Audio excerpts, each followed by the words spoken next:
കാനഡയിൽ ഉപരിപഠനത്തിനായി പോയ 22 വയസ്സുകാരിയായ ഇന്ത്യൻ വിദ്യാർത്ഥിനി അതിക്രൂരമായി കുത്തേറ്റ് മരിച്ചു. ഗുജറാത്തിലെ ആനന്ദ് ജില്ലയിലുള്ള ബോർസാദ് സ്വദേശിനിയായ വിധി മേഘയാണ് കാനഡയിലെ നയാഗ്ര മേഖലയിൽ കൊല്ലപ്പെട്ടത്.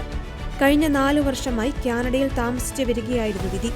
മെയ് 15-ന് വിധി താമസ സ്ഥലത്തു നിന്നും പുറത്തിറങ്ങിയപ്പോഴാണ് പകൽ സമയത്ത് അക്രമി മാരകമായി കുത്തിപ്പരിക്കേൽപ്പിച്ചത്. ബഹളം കേട്ടെത്തിയ നാട്ടുകാർ ഉടൻ തന്നെ വിധിയെ സമീപത്തുള്ള ആശുപത്രിയിൽ എത്തിച്ചെങ്കിലും അതിനോടകം തന്നെ മരണം സംഭവിച്ചിരുന്നു.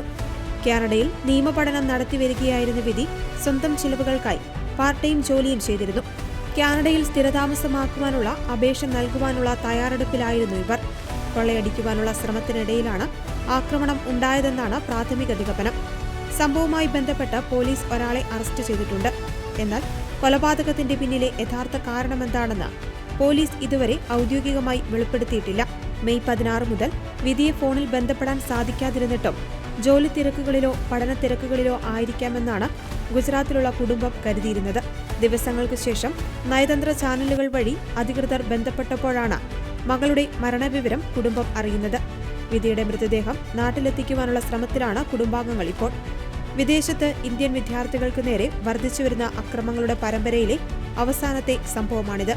കഴിഞ്ഞ മാർച്ച് 13-ന് കാനഡയിലെ ബ്രിട്ടീഷ് കൊളംബിയയിൽ മധ്യപ്രദേശ് സ്വദേശിയായ ഗുർകിരത് സിംഗ് മനോച്ച എന്ന മറ്റൊരു ഇന്ത്യൻ വിദ്യാർത്ഥിയും സമാനമായ രീതിയിൽ ആക്രമിക്കപ്പെട്ട് കൊല്ലപ്പെട്ടിരുന്നു.